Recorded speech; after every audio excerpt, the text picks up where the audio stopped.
end up in Eastown.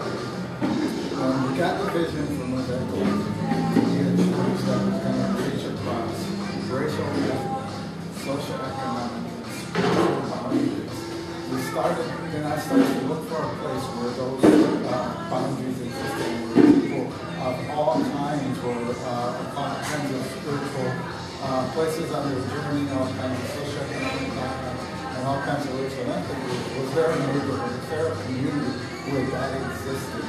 And as we started to look at the demographics, it was Eastown.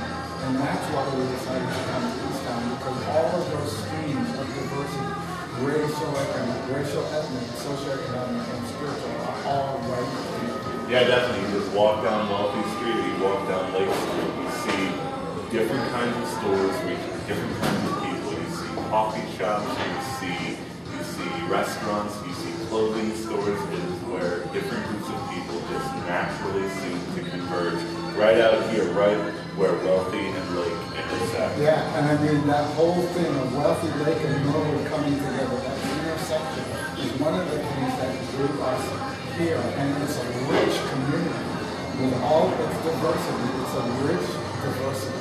And that's the kind of community we wanted to connect with. That's the kind of church we want to be.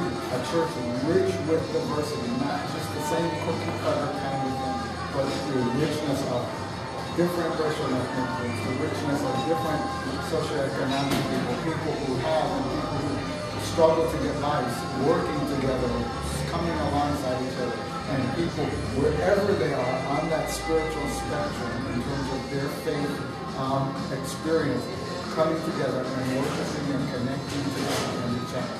Yeah, definitely. And again, we're right here. We're at Wolfgang's, which is this place where so many different people come together, but they all know it as Eastown. And I'm sure that's what we want Mosaic Life to be. When they say, if someone says Eastown, they're going to think Mosaic Life. And that's it. When we started here, people would ask us, well, are you going to be like all the other churches, or are you going to be different?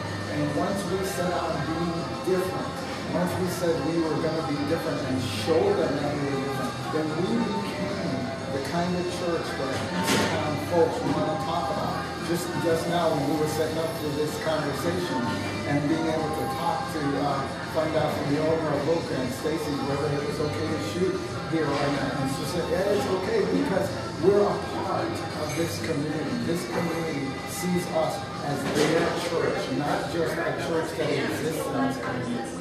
And that was one of the key things that I was working through when I started to think about this church. There was a book called Mustard Seed versus Brick World where the author Tom Sines said, if your church exists in a community and the community is no different because your church is there, is your church a church? So we wanted to be a church that was going to make an impact in a community that had those streams of diversity. And we located here because those streams of diversity are all here. And I think it's fair to say that in the 6 years that we've been here, we've made it. It's definitely true. This week, we had some young people just come into the office and they say, hi, what is this Mosaic Life Church? And Andre said, yeah, this is Mosaic. And they said, we have learned so much about you. It's this church that they're down the street from us and they're kind of trying to figure out how to reach Eastown. And when they asked local people how to, they said Mosaic. That is, they have set the model for reaching out to the community. But part of being in the community is keeping a good name there, and they're actually about to close up shop here at Wolfgang's. So Andre and I have got to go, and we're looking